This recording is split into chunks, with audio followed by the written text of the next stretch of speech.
Olá, meus amigos, olá, minhas amigas, sejam todos muito bem-vindos a mais uma edição do podcast Odisseia, um podcast dedicado ao desenvolvimento humano e espiritual. Estamos aqui hoje, eu, Saulo César, e o nosso querido amigo Haroldo Dutra Dias. Tudo bem, Haroldo? Oi, Saulo, boa tarde. Até que enfim você voltou, tá todo mundo perguntando. Saulo melhorou, tá tudo bem com o Saulo? Aí, gente, ó, Saulo tá ótimo, a voz dele recuperada e o nosso podcast Odisseia de novo no ar. Exatamente. Eu já estava sentindo falta desse momento em que a gente passa aqui conversando com as pessoas, tratando de temas de uma maneira leve, né? Como o podcast tem que ser. E hoje com um tema muito importante, que é mente plena. Uma maneira, que eu diria assim, nova da gente olhar para a questão da saúde mental, do equilíbrio mental, que envolve vários outros aspectos. A gente vai falar um pouquinho sobre isso, mas é uma visão que eu diria assim, um pouco nova quando a gente tem, porque às vezes se Exatamente, fragmenta a Saulo. maneira de olhar a mente, e o Haroldo trouxe algo absolutamente novo aí para a gente. Mas antes de começar no detalhe, Haroldo, eu queria que você comentasse com a gente o seguinte: o que te levou a estudar a questão da saúde mental, do equilíbrio mental, da busca da felicidade? O que te levou a isso? Porque eu sei que existem muitas pessoas que acham que porque você está envolvido no meio em que as pessoas tem dinheiro, tem recurso, então ninguém adoece mentalmente, né? Como é que foi para Exatamente. você? O que te levou a estudar saúde mental, mente plena? Mente plena. Saulo, algumas experiências, até no meu próprio ambiente de trabalho. Eu tive, infelizmente, antes da pandemia, uma estagiária que suicidou. E a gente não imaginava, porque ela chegou a comprar um livro meu, pediu para autografar, foi lá no gabinete, tirou uma foto, e trabalhava lá com a minha assessora, com o pessoal da equipe. E aí veio essa notícia, surpreendeu a todos, porque ela não abriu, e depois a gente foi saber que ela já era portadora de um transtorno depressivo, né? E já tinha uma depressão de longa data. Outra coisa também, ao longo dos anos, Saulo, eu tenho observado assim muito adoecimento de servidor, servidora, magistrada e magistrado no Tribunal de Justiça. E quando eu fui checar isso, Saulo, 70% das licenças de saúde no TJ são licenças psiquiátricas. Isso, isso foi me chamando a atenção, né? Eu comecei a conversar com outros tribunais também, tribunais regionais do trabalho, tribunais regionais eleitorais, o próprio Tribunal Superior do Trabalho, o TST, e fui verificando que essa era uma estatística nacional. Agora, esse ano, o CNJ, o Conselho Nacional de Justiça, editou uma estatística, é nacional mesmo, esse é o número, 70% das licenças são psiquiátricas, campeão é ansiedade e depressão, mas tem outros também. Agora aumentou muito o transtorno do estresse pós-traumático, muita gente saindo da pandemia com estresse, com sintomas de estresse pós-traumático, pânico, que é o tema de hoje, né, da nossa live, né, transtorno do pânico. E a gente está vendo, né, Saulo, hoje nós vamos até falar sobre isso, a Jennifer Lopes postou que ela está com síndrome do pânico, por causa de excesso de trabalho, essas coisas vão se somando. Como nós dois já estávamos aqui no projeto Odisseia, tratando do desenvolvimento humano, mais a formação em neurociência, em psicologia, né, que eu tenho feito, aí acendeu uma luz, né? Meu Deus, esse tema precisa ser abordado, esse tema precisa ser tratado. É questão de saúde pública. E Haroldo, você comentou uma coisa interessante, que às vezes nem a pessoa, a gente não consegue perceber quando a pessoa está numa crise com um problema mais grave, às vezes nem mesmo a própria pessoa, né? O que pode ser de sinal assim para quem está olhando ou para quem está passando, de que existe assim uma luz amarela que precisa de atenção? Saulo, a gente vai percebendo nesses transtornos, né, que a pessoa vai tendo um embotamento afetivo, Então, ela vai se fechando, ela vai se afastando dos vínculos sociais, dos vínculos interpessoais, afetivos. Ela também vai dando sinais assim de muito esgotamento, de muito cansaço. Não só um cansaço físico, mas um cansaço emocional. Não quero conversar, não quero relacionar com ninguém. Aí começa a surgir também distúrbios do sono, muita ansiedade, a pessoa começa a ficar angustiada, com muito medo, muita preocupação. É uma miscelânea de sintomas. E a questão é que, como a pessoa às vezes se afasta, ela não mostra isso, Saulo. E aí você conversa com ela, é aquela aparência de normalidade, como a gente não está vendo por dentro, não percebe que ali dentro está acontecendo um tsunami. Então, esse próprio afastamento faz com que seja mais difícil ainda para quem está em volta perceber alguma coisa. Exatamente. Fatores externos, pandemia, situação econômica, política, isso acaba afetando também a gente. Acaba afetando demais. E o mundo está difícil, né, Saulo? Tanta barbaridade, né? Tem saído muitas reportagens disso. Como que as pessoas estão hiperreativas. E como que as pessoas estão expressando o pior da natureza humana. Esse é um fato que a gente sabe, né? Tem uma questão aí até espiritual também, né? A expressão do pior da natureza humana assusta. E isso aliado a uma era de redes sociais, em que isso se torna acessível para as pessoas, vira uma receita... Vira uma receita explosiva. Ontem, por exemplo, eu estava com a Priscila aqui bem mais de noite, foi depois das lives, né? Devia ser umas 10 horas da noite. E aí colocamos no jornal. Saulo, era só notícia de catástrofe, mas assim, não é 2, 3, é 20, 30, 40, é só isso, né? Aí eu falei, não, eu vou tirar isso daqui, não faz sentido, né? Tem um limite entre você se informar e você se deprimir, né? Porque se informar é uma coisa, mas você fica repisando, né? Então eles pegam aquela notícia e fica repisando. Aí já vira quase que algo mórbido, né?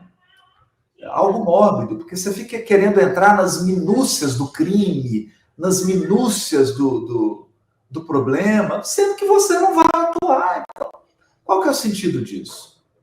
E, aliás, esse é um ponto, né, Haroldo? Mente plena também é uma mente que sabe se preservar, não é?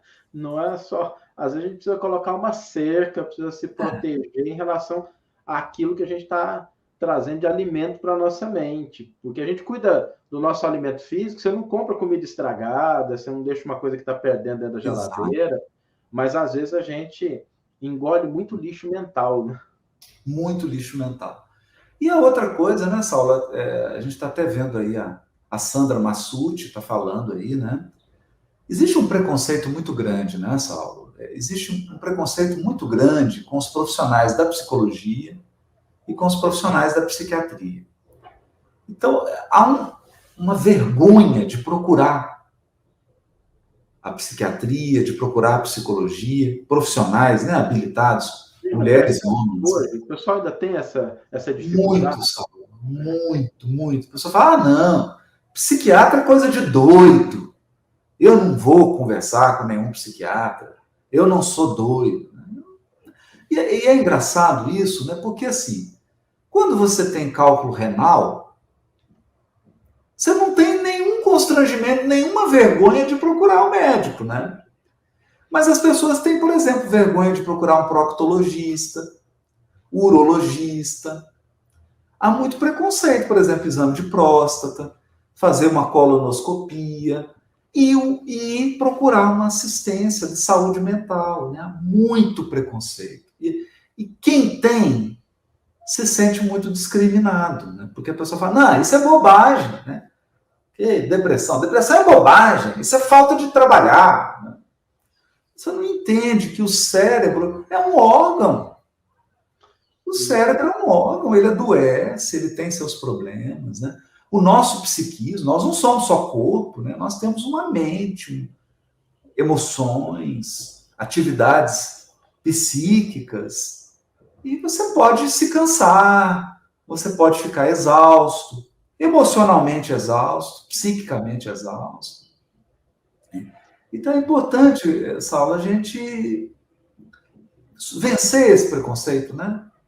E, aliás, o Haroldo tocou num tema importante, a gente como homem, dia 15 de julho, para quem não sabe, é o dia do homem. Não sei se vocês sabiam que isso existia, mas existe também, e foi criado com um propósito, né? Que os homens também se cuidem, também se procuram médico, da mesma forma que tem o dia da mulher, que se preocupa também com a campanha do câncer de mama, que os homens também se... Então, ó, para quem não sabe, dia 15 de julho é o dia do homem, para que o homem também se preocupe para cuidar da sua própria saúde, não só física, quanto mental também.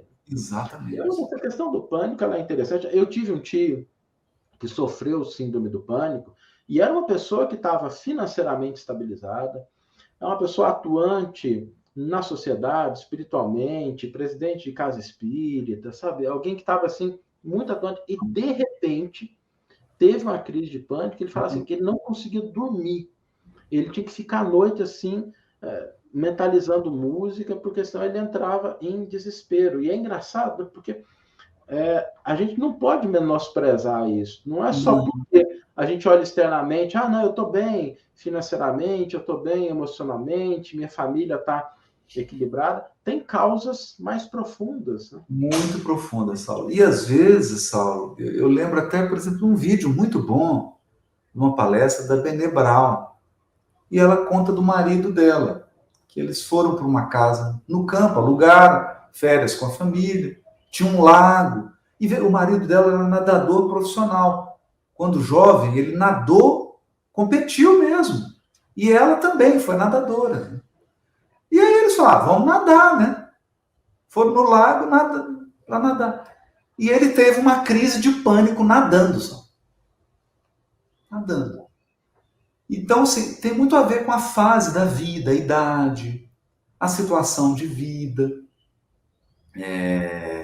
o momento que você está vivendo. E não significa que está tendo um caos lá fora. Não é isso. Mudanças mesmo, mudanças no seu corpo, mudanças.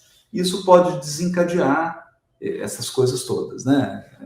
Não só síndrome do pânico, mas outros também, outros transtornos, ou até, é importante falar isso também, Saulo, nem sempre é transtorno.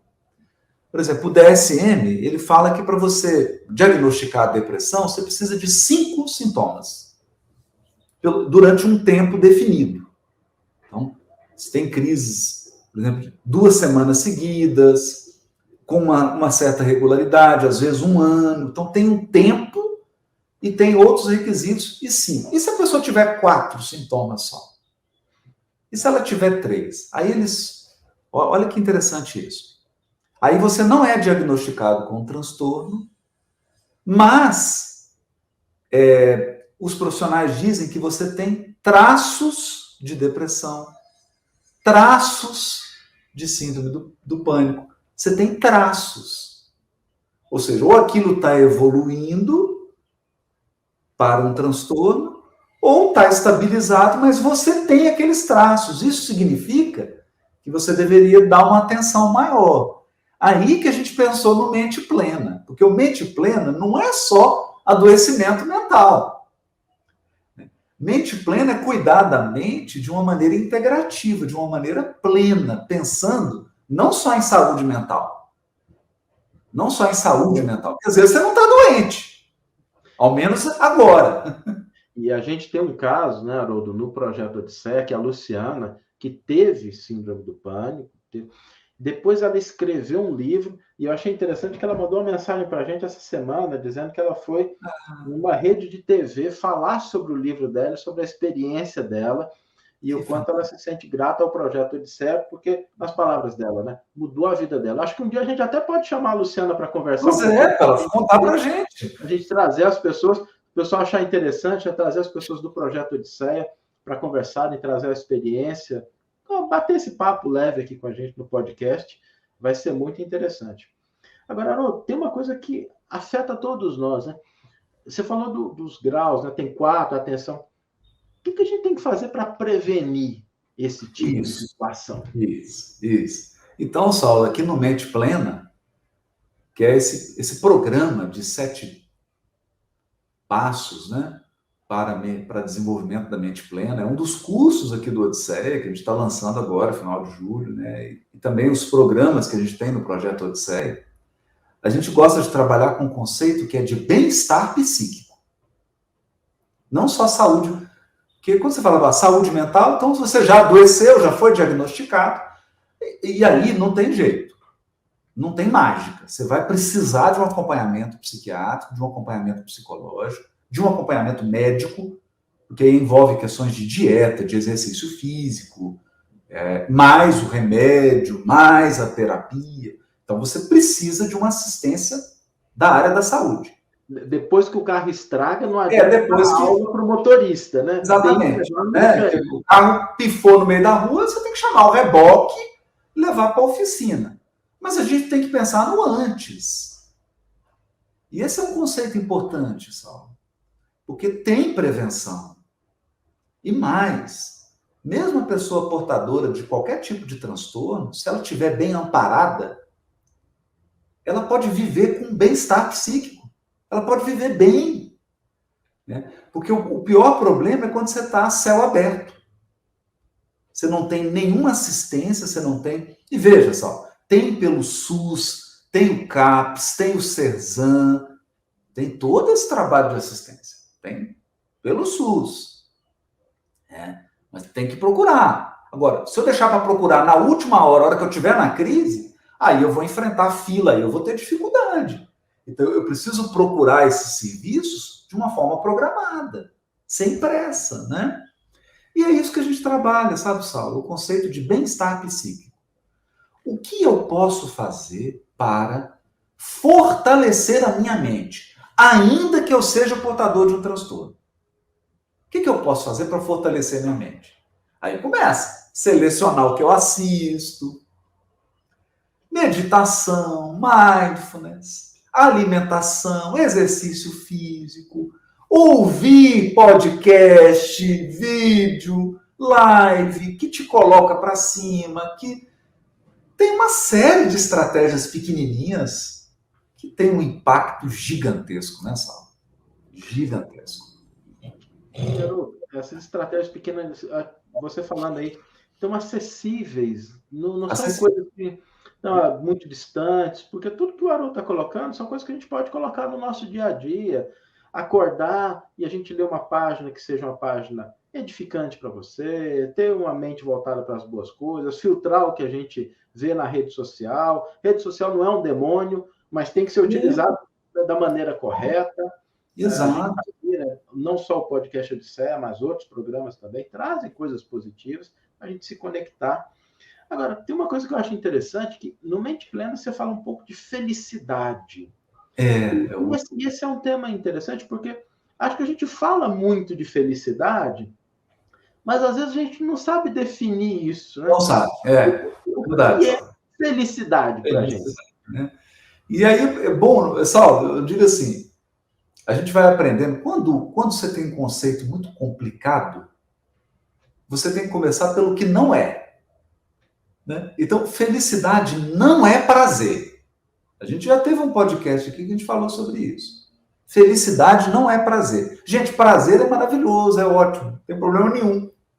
Né? Você tem prazer tomando uma água fresca. Depois que você correu, que você fez uma caminhada, que delícia. É prazeroso tomar água. Não tem nenhum problema com prazer, mas prazer não é felicidade. Por quê? Porque o prazer ele tem um pico, ele é uma curva. Ele começa, aumenta e depois ele decai. Então, é prazeroso tomar um copo de água depois que você correu 1 quilômetro? Nossa, que delícia! É prazeroso tomar 20 copos de água depois que você correu 1 quilômetro? Não. Já é desprazeroso. Então, o prazer ele tem um limite. Felicidade, não. Felicidade não tem limite. Então, é importante a gente distinguir isso. E aí, Saulo, foi conduzido em Harvard o maior estudo, o mais longo estudo da história, um estudo de coorte, sobre felicidade. Esse estudo está em andamento ainda, há 70 anos. Quem começou o estudo já foi para o outro lado, outros pesquisadores deram continuidade. As conclusões até agora do estudo, maior causa de felicidade, relações humanas sólidas. Olha que interessante. Olha. Ter o seu cachorrinho, ou humano, ou relações, né? Ter um cachorrinho, ter um gatinho, ter um amigo, uma amiga, um parceiro, uma parceira, um grupo que você possa pertencer. Ou seja, relacionar-se é a maior causa de felicidade, segundo esse estudo de Harvard, que já dura 70 anos. Eles acompanharam de crianças, Saulo. Hoje as crianças estão com 70 anos de idade, acompanharam. É o maior estudo de coorte, assim, que eu tenho notícia na história. Porque você imagina, se acompanhar uma pessoa durante 70 anos para investigar, e estão percebendo que felicidade tem a ver com relacionamento. Primeira coisa. Segundo, realização. Eu faço coisas que me dão a sensação de realização, ou seja, eu sei quem eu sou e eu faço o que tem a ver com o meu potencial, com o meu dom. Não necessariamente profissionalmente, hein? Uhum. Porque às vezes você tira realização não da profissão, mas de um hobby, de uma atividade de caridade. Não interessa de como que você faz isso, como voluntário ou como profissional, mas você precisa se sentir realizado. Tem gente que se sente realizado criando os filhos. Qual que é o problema? Tem gente que se sente realizado tendo um sítio plantando alface. Tem gente que se sente realizado tendo um grupo que pedala bicicleta 3 vezes por semana. Qual que é o problema? Então, não tem regrinha, Saulo. Mas o importante é você se conhecer e fazer algo que te traz realização. Esse é um fator importantíssimo. Outra coisa que eles dizem lá, Saulo, resiliência. Então, você precisa de estratégias que te ajudem a enfrentar os momentos difíceis da sua vida. Isso é importante, né, Haroldo? Porque as pessoas às vezes pensam que felicidade é a ausência de dificuldade, de obstáculo, de desafio. E assim, a ausência de dificuldade, de obstáculo, de desafio não é algo que a gente pode almejar, né? Se a gente coloca isso como definição de felicidade, nós temos um problema. E aí, Saulo, é até legal você ter falado isso, porque é uma outra diferença entre felicidade e prazer. Se você tiver num momento de prazer, então você está ali comendo aquela comida que é o seu prato favorito. E aí, no momento que você está comendo, Saulo, eu começo a te espetar com agulhas. A dor interrompe o prazer. Ela disputa. Você não vai sentir o prazer. Vai atrapalhar o prazer. Felicidade, não. Eu posso estar passando desafios, eu posso estar enfrentando dificuldades e estar feliz. Pesquisa de quem, Saulo? Alexander Moreira, psiquiatra, colega nosso, psiquiatra da Universidade Federal de Juiz de Fora. Olha a pesquisa que ele conduziu, uma orientanda dele, Saulo. Eles aplicaram questionários de espiritualidade, bem-estar, percepção de bem-estar em pacientes que estavam fazendo hemodiálise. Nossa. Imagina isso, Saulo. Você vai numa sala, hemodiálise não é brincadeira. Então, você está ali horas ali, no processo de hemodiálise, com uma frequência muito grande, é algo que deixa muitas pessoas tristes demais, né? Então, esse era a amostra, Saulo. Pacientes em hemodiálise. E aí, o que eles perceberam? Algumas pessoas, embora sentindo a dor, embora vivendo um momento de tristeza, apresentavam um nível de felicidade grande. E aí, o que ele correlacionou? Eram as pessoas que tinham mais espiritualidade e religiosidade. Veja, não é religião, hein? Uhum. Muitos tinham religião e não adiantou nada, porque só ter religião não adianta. É religiosidade e espiritualidade. E aí essa foi a conclusão da pesquisa, Saulo. As pessoas que têm espiritualidade e religiosidade, ou seja, uma concepção de vida, uma cosmovisão, uma conexão com o universo, um senso de pertencimento, essas pessoas dão um significado diferente para as dificuldades, para os momentos difíceis da vida. E aí eles lidam melhor com isso. Então, é uma pesquisa extraordinária. Olha para você ver. Fazendo hemodiálise, tinha pessoa feliz. Tinha gente feliz ali. Esse é um paradoxo, né? Da gente pensar que a pessoa que está fazendo hemodiálise não é feliz e, às vezes, uma pessoa que não está nessa situação, de repente, comete suicídio. Exatamente, Saulo. Aí a pessoa tem muito dinheiro aplicado, ela tem uma condição social extraordinária, a pessoa é bonita, tem um bom relacionamento, vai lá e comete suicídio porque está se sentindo totalmente infeliz. E a outra que está fazendo hemodiálise está feliz. Então, veja, não são apenas as circunstâncias externas. Né? É o que a gente chama aqui no Odisseia de a nossa fábrica de significados. Né? Como que você dá significado para a vida? E aí esse é um tema que a gente trabalha aqui, o tema felicidade, mas de forma séria, né, Saulo? Com pesquisas, com embasamento. A gente não fica aqui falando pelos cotovelos sobre felicidade com abordagem boba, né? Não é isso. E, aliás, existem pesquisas extraordinárias sobre essa temática. Já deixou de ser, para quem quer buscar, felicidade já não é mais um tema superficial, não é um tema esotérico, é um tema que tem a ver com pesquisa mesmo. Porque a gente tem essas duas dimensões, a psicológica, a física, e para a gente também a espiritual, e elas se congregam. Não dá para falar disso de uma maneira fragmentada. Exatamente. Agora, Haroldo, falando sobre essa mente plena e sobre felicidade, o que a pessoa precisa fazer inicialmente para ela começar um trabalho? Você fala muito dos 4 pilares de uma mente plena, né? Aonde que ela deve se colocar aí? Como é que ela pode avaliar dentro desses 4 pilares se está bem, se não está, se de repente tem um mais baixo do que o outro, que precisa de atenção? Saulo, a gente trabalha aqui no Odisseia, né, com os 4 pilares. O primeiro deles é a serenidade. Então, eu preciso de uma mente apaziguada.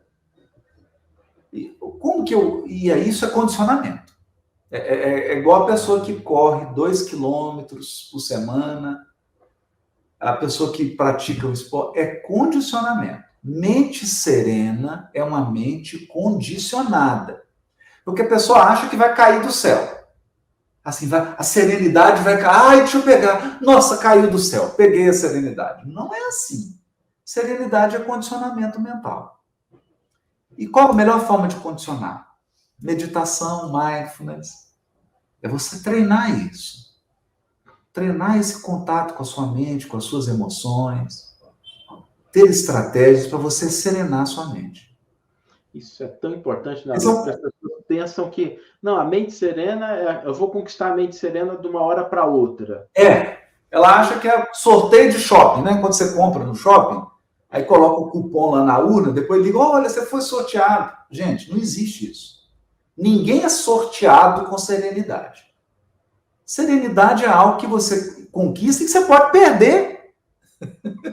Se você deixar de praticar os exercícios, o condicionamento mental da serenidade, você perde. É condicionamento. Né? Outro pilar, Saulo, é foco. Foco. E aí uma coisa importante, Saulo. Olha que coisa importante. No foco, a gente tem 2 armadilhas. A primeira armadilha é a pessoa que não tem foco nenhum. Meu Deus, ela gasta energia demais, Saulo. Porque tudo é importante. Ela não tem senso de prioridade. Tudo é importante.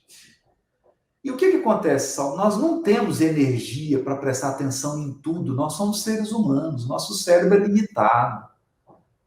Nosso desgaste energético é limitado. Se você não tem foco, você começa a ficar exausto, Saulo. Exausto. E o pior é quando a pessoa acredita, não, eu faço 20 coisas ao mesmo tempo. Não faz.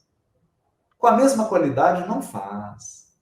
E, Haroldo, eu percebo isso muito no ambiente profissional que eu lido com ele, como as pessoas têm dificuldade com isso, acham que estão tratando, e a mente vai ficando condicionada. Aí você vai para uma reunião de trabalho, ela começa com um tema, passa pelo outro, chega no outro, chega no final, se discutiu 20 coisas, mas não avançou. E foco tem a ver com realização. É impossível a pessoa se sentir realizada se ela não tem foco. Ela acaba fazendo muita coisa, mas no final das contas, será que fez aquilo que era importante? Isso. Aquilo que vai trazer realização para ela? Isso. Porque não é só fazer, né? Fazer, tá em atividade. E aquela coisa, né, Saulo? Fazer aquilo que vale a pena o desgaste, porque o nosso corpo é limitado. Ele tem um tempo limitado de vida. Nós temos uma energia limitada. Então, você consegue trabalhar numa certa intensidade por um determinado período de tempo. Ou seja, nós não temos um gasto energético ilimitado. Ele é limitado. Então, eu tenho que escolher com o que eu vou gastar energia. É mais ou menos se você compra um carro para viajar. Você vai ficar viajando para qualquer lugar? Não, você vai desgastar à toa. Então, você escolhe. Então, eu quero fazer essas viagens. Aqui vai valer a pena eu gastar o recurso. O nosso recurso emocional, mental e físico precisa ser gasto com aquilo que é importante para você. Que aí, no final, você fala assim, valeu a pena. Eu cansei. A nossa capacidade de dizer não também para as coisas. Dizer não. Porque senão, o que acontece com essa pessoa que não tem foco, Saulo? A mente dela é igual o feed do Instagram. Né? Ela fica passando. Fica passando, olha, né? Então ela vai de um lugar para todos os outros lugares. Até vídeo de natureza em 3 segundos. E não tem. Fica lá um feed de Instagram. Agora tem a outra armadilha, Saulo. A outra armadilha é o hiperfoco. É aí que vem o burnout. Aí que vem o esgotamento. É a pessoa que foca numa coisa só. Então ela trabalha 12, 14, 16 horas por dia e ela só foca naquilo, daqui a pouco ela entra em exaustão. Porque ela não tem a lei do descanso, né? Ela não tem o tempo da criatividade. A criatividade surge no repouso, no momento que você se permite relaxar, né? No momento da interiorização, né? Esse é o momento que é o momento da criatividade, o momento de você refletir, de você escolher. Se eu estou só executando, quem que vai planejar? A gente tem que equilibrar planejamento e execução, né? Um equilíbrio entre o perigo externo e a nossa força interior. Se o perigo externo aumenta muito, aí é perigoso. Mas se a sua força interior diminui mais, é perigoso também. Tem que equilibrar isso, né? Muito bom. E o terceiro pilar?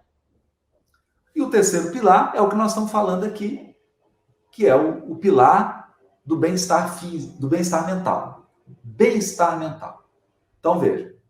Mente serena, serenidade, foco equilibrado, felicidade, que nós já falamos, e o quarto, bem-estar psíquico. Por que eu não falei saúde mental? Bem-estar psíquico. Porque você pode ter esquizofrenia e ter bem-estar psíquico. Olha isso, Saulo. Que paradoxal. Eu posso ter um paciente diagnosticado com bipolaridade, mas ele está amparado, ele faz de tudo para se cuidar, ele está com bem-estar psíquico, está vivendo bem, Saulo. E eu posso ter alguém que não tem transtorno nenhum, vivendo super mal, esgotado, sem dormir. ele não tem nenhum transtorno.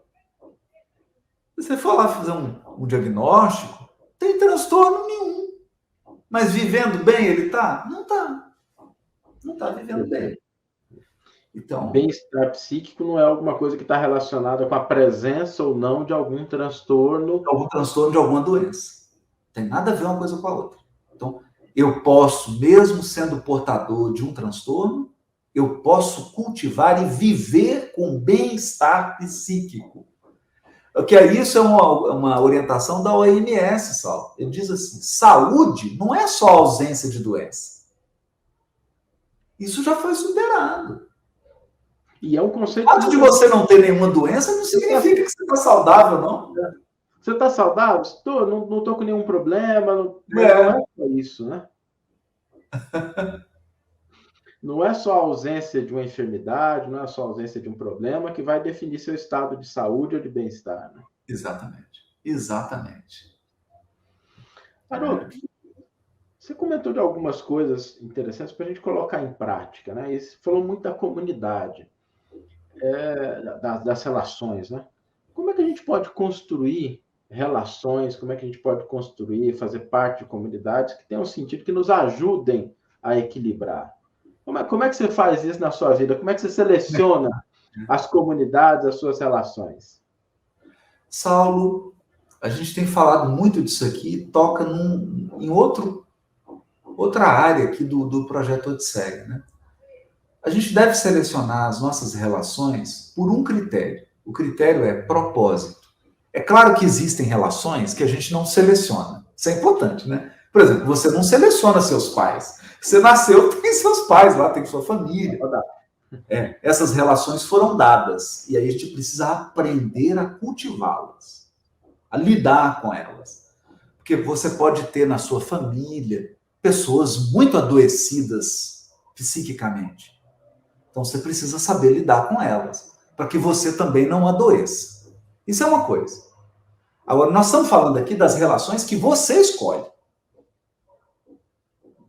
Porque tem algumas que é você que escolhe. Ninguém escolhe por você.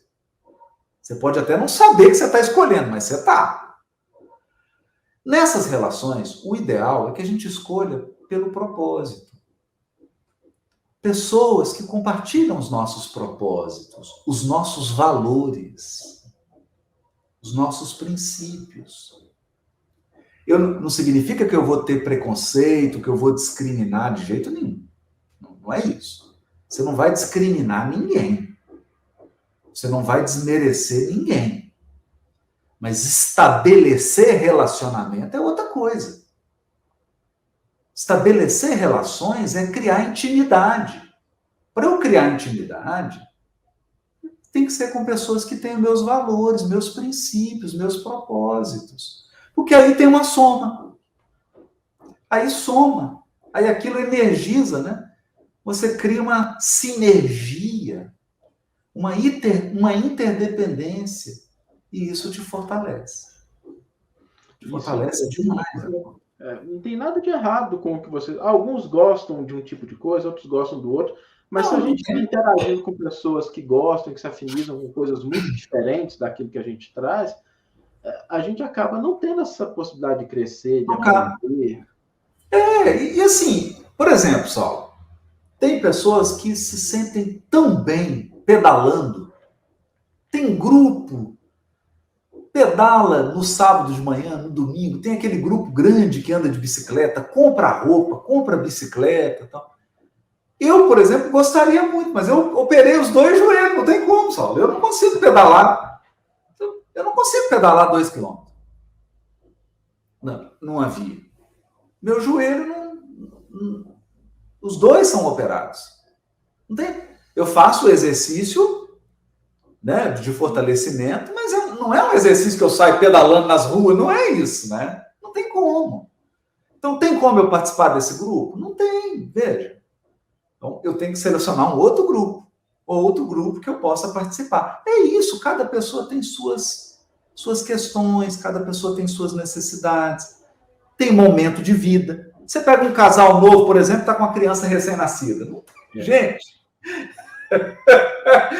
é outra coisa, não tem jeito. Não tem jeito, não tem como. Um casal que está com 2 crianças pequenininhas em casa, formar um grupo com um casal que já está com um filho de 25 anos. É outra dinâmica de vida. Então, você tem que saber onde que você se conecta, onde que você engata, onde que vai ser o seu engajamento, né? Para que você se engaje naquele grupo, naquelas relações que vão te fortalecer, que vão contribuir e não te estressar, né? Você está num grupo ali que você não consegue acompanhar, você vai ficar estressado, vai ficar triste. Não faz sentido, né? E as redes sociais podem ser um instrumento importante para a construção de comunidades, para conhecer pessoas que têm os mesmos interesses, pessoas que estão buscando as mesmas coisas. A gente vê isso muito no Projeto Odisseia, das pequenas comunidades que a gente cria, às vezes relacionado ao empreendedorismo, relacionado ao grupo de comandantes, o quanto isso muda a vida das pessoas, o quanto elas se sentem mais alegres, estão dentro daquele ambiente que podem compartilhar, podem dizer, tem outras pessoas que vão entender o que elas estão buscando. Isso é muito interessante, por isso o valor da comunidade. Haroldo, nós estamos chegando aqui ao final do nosso bate-papo, passa muito rápido. Passa muito rápido o tema, mas pode ser assim, esse papo gostoso, leve, em que a gente pode ir conversando sobre as temáticas, lembrando de acompanhar os perfis do Haroldo. Haroldo, sobre sua mensagem final para a gente falar sobre a busca da mente plena, bem-estar psíquico. É assim, Saulo, está disponível para todo mundo. Alcançar a mente plena ou não é uma escolha. É uma escolha. Eu não estou dizendo que dá o mesmo trabalho para todo mundo. Claro que não. Para algumas pessoas vai dar mais trabalho, para outras vai dar menos trabalho. Mas nós não estamos focados nisso. Nós estamos focados no resultado. Então, mente plena é algo que está disponível para qualquer pessoa. Ninguém está excluído dessa possibilidade. Ninguém. E eu costumo dizer o seguinte, Saulo, mente é o alicerce. É o alicerce. Se der um problema no alicerce, a casa cai. O prédio desmorona. E a gente vê isso tão frequentemente, Saulo. Famílias, relacionamentos, profissões desmoronando, porque a mente entrou em colapso. Até o ponto do suicídio, que é o desmoronamento completo. A pessoa perde a própria vida, ou tira a própria vida. Então, eu acho que a gente pensa em guardar um dinheiro para a escola dos filhos, a gente pensa em financiar um imóvel, a gente pensa em ter um veículo para poder locomover. A gente é previdente com tantas coisas, né, Saulo? E por que não ser previdente com esse recurso tão extraordinário que é a nossa mente? Por que não investir nele? Por que não cuidar dele? Se ele é o alicerce, né? Quanta gente que tem todo o recurso financeiro e entra e desmorona, porque a mente se desarticula. Então, é para todo mundo, a gente acredita nisso, nós temos falado muito nisso, temos trabalhado muito aqui no Odisseia, porque não está fácil, Saulo. Não está fácil. Tem muita gente com graves transtornos, cometendo crime até, e abalando a sociedade. Tinha tratamento. Aí a pessoa vai deixando, Saulo. Vai deixando até que ela entra num ciclo de criminalidade. E aí a vida destrói a vida. Destrói a vida. Para que deixar chegar nisso? Para quê? Para que deixar chegar a esse ponto? Não é vergonha nenhuma você ter um transtorno, ter um grave distúrbio. Não. Não é vergonha. Desde que você trate. Desde que você busque ajuda. Desde que você busque o auxílio, né? Muito bom, gente. Então, ó, mensagem final, mente plena para todas as pessoas. E a gente volta a falar dessa temática aqui em outros podcasts, que eu acho que, pelos comentários aqui, é uma temática que as pessoas se interessam muito. Vamos aprofundar em outros temas. E quem tiver interesse, canal Odisseia no YouTube, perfil do Haroldo, aplicativo Odisseia. A gente tem uma série de canais em que a pessoa pode ir buscando informações e participar com a gente. Um grande abraço e até o nosso próximo episódio do podcast Odisseia, gente.